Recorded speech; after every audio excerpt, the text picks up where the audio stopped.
Today we will make together a huge financial mistake. Let's go! But first, what am I doing? I'm already in Premiere and I forgot to record the most important thing.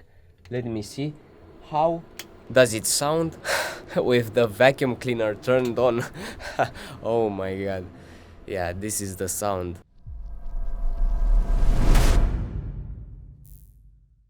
Welcome in the studio, guys. I'm Flash, and if you don't know me, I am a content creator for over 7 years now, and today we'll talk about microphones. But not any type of microphone, we are talking about camera microphones. So this is the microphone that I have been using for the last few years, and it is a really great microphone. It is the Rode VideoMic NTG. So right after I have unboxed this microphone and I've done my first audio test with it, I was amazed, and I still think it is the best microphone, best on-camera microphone, or the best microphone for cameras, for vlogging, and it would be very nice for action cameras too, but it is too big. So if you set it up properly, you should sound amazing even without audio processing in post. But I have one issue with it. So let me show you the mess from the productivity corner of my setup, and this is because I need to return or service the Rode wireless system, and as you can hear, this microphone started to sound really bad because I didn't turn it around. So if I remember correctly, this microphone has a cardioid polar pattern, so that means that it captures everything in front of it and rejects the sound from behind and from the sides. Today we will make together a huge financial mistake. Let's go! But first, let me tell you about my voice. My voice sounds like this, not because of the microphone, not because it's a different microphone from the last video, but because I am very sick and I've just started my treatment. I've got a flu from my sister. The first signs are good after I took my treatment, but I should stay at home and start being healthy again. And also another reason that will keep me from posting more often on this channel is that I've got another job. And yes, I can do it, it's great, but after a week I'm home sick. It is boring, man, because I've edited everything, I've filmed everything for the next week on my main channel, and now you might wonder, what do you do for a living? Is that what are you wondering? My first job is creating content on YouTube, and it will be my first job and the one that I prioritize the most. And the second job is related to the social media. I work at G2A, if you know, the online store for games and gaming hardware like consoles and other stuff. And the third job is the one that will be the most fun in the next period of time, because it is something totally different from what I am used to do. The job is related to the agriculture. I work with my family. It's the family's business, and how to say, it will take a lot of time because I wake up at 6 a.m. in the morning, eat, take a shower, dress up, and leave out of the city very far away. It's like an almost 1 hour drive, and I get home in the evening. But now you might ask, how can you do them all? So being a job with my family, it allows me to be a bit flexible. Like, I can bring my laptop with me and I have all the recordings and all my video, audio and sound effects library, so I can edit away. Of course, when I am there, I am prioritizing that job, but when I am at the desk, I open my laptop and start editing, and I can pause it whenever I want and come back to it whenever I want. And usually it's not that much to edit on my gaming videos. After 7 years, I can almost edit them without headphones, or it's easy. And in the evening, I am streaming as usual, daily streaming. When I am home in the studio, I mean, when I get home from work. And in the weekend, I record all my videos for the next week. It's pretty easy. So let's RMA this kit, and I need to clean this up.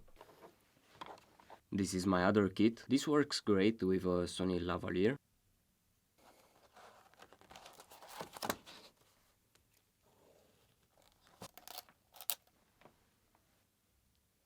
This is my work backpack, and if you want to see what is inside, tell me in the comments and we will do another video about it. Okay. I need this for something else, you will see.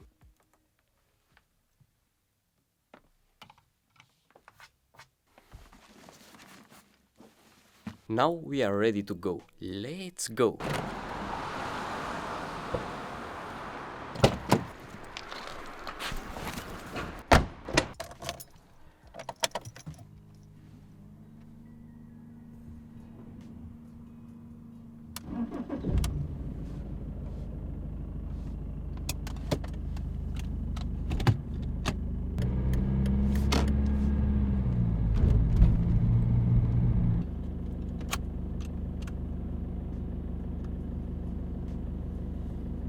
So right now we are in a actually vlogging situation, and the light is horrible, but let's make a change. This is the sound coming straight from the camera's internal microphone, and this is the SONY ECM-B1M, the top of the line Sony and only Sony compatible microphone. First impressions, it is very small, it feels very cheap comparing to the Rode one. I have no other words. If the Rode microphone would be a 10, this one would be like a 4. The button's feedback doesn't feel similar between the buttons, like the digital analog button. It's pretty easy to switch. The polar pattern button is much easier than the digital analog one, and I think that the audio level auto versus manual switch is the only one that would pass a quality control test made by me. I don't know, let's connect it. The levels are funny on the screen. Something is not good. I've switched the attenuation to -10 dB. And right now I am behind the camera and you can actually hear what I'm saying. So this is the most important thing, because this microphone, even if it has bad construction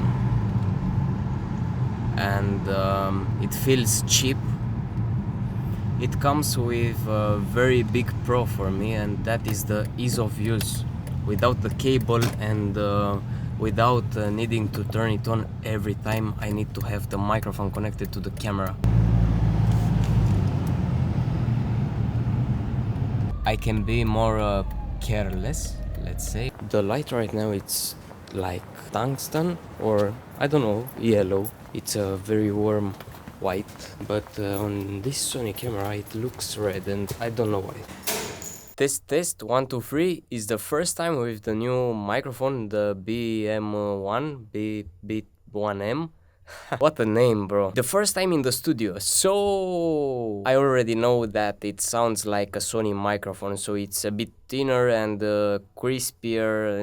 Not my favorite, to be honest, but it's not a bad sound. And I say that because I also use the Sony lavalier, because it's very cheap, very good, very reliable. Yeah, I think it's like $25 or $30. Let me be honest with you, this microphone is cheaper. This microphone has a better construction, no arguments. The sound that is produced by this microphone, if you set it up properly, amazing. Also, it turns on and off with the camera, so you don't need to worry about turning it on, but you need to worry about setting your levels. And you also have a lot of options like high pass, 75 Hz, 150 Hz, and low cut, -20 dB, safety channel, and some other thing. Oh, that is clipping. Okay, the battery lasts for a long time. You can vlog about anything you want, one full day.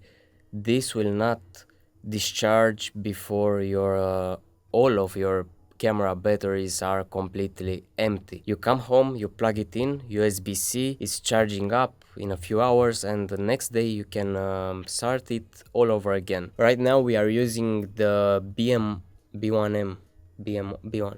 Right now we are using the B1M microphone from Sony the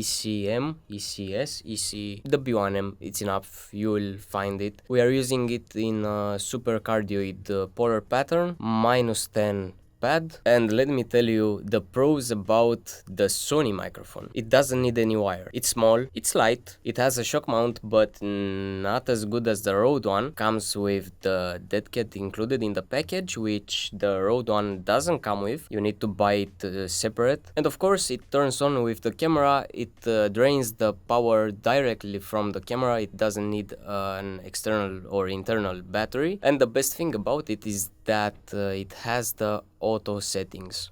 Bye bye. Bye bye.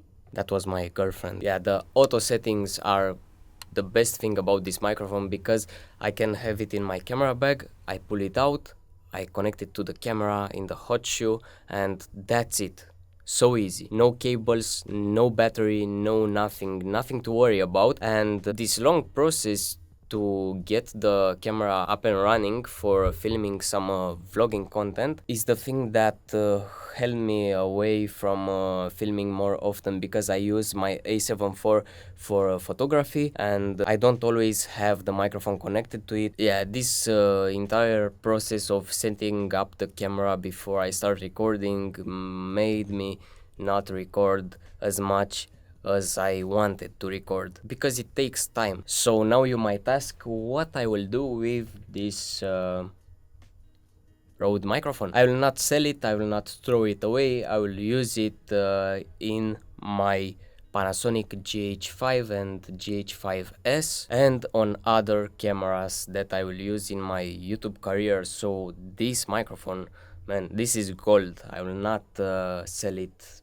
anytime soon. And the Sony microphone will always stay with the Sony camera, with the A7 IV, because this is the only camera that I use for vlogging right now. I detect AF. Panasonic doesn't have it. This is what I am talking about. Yeah, this. It's awesome. In conclusion, this will live in the camera bag, this will live in the studio, and will be in the camera bag only when I need it. This will be a test with the filter in the off position. I will shake the camera and I want to see the handling sound which the microphone will pick up. Shaking, shaking. Okay, let's see. I'm vlogging and I'm moving. Okay. Let's switch to the low cut. This should be the sound of the microphone with the low cut activated, if this is what LC means. Let's move the camera now. Okay, I'm shaking, okay. And let's move a bit. Let's see, we are vlogging right now. It should be better, but the voice shouldn't be as full as it was with the filter on the off position. And that's because I always see a modification in the voice when I turn on a low cut or a high pass filter. And this will be the NC position, which should mean noise cancelling. I think it should be like a noise gate or something like this, something similar. And let's try to shake the camera and move from side to side. What I have noticed is that the levels are going way lower with the low cut filter engaged than with the low cut filter disabled. That's interesting. So guys, tell me down below in the comments which one did you like the best, and also don't forget to subscribe if you are new on the channel. I don't know what to say for the outro, but I wish all of you a great day and see you soon from the studio, or maybe from the field, up on the tractor, who knows. Flash out.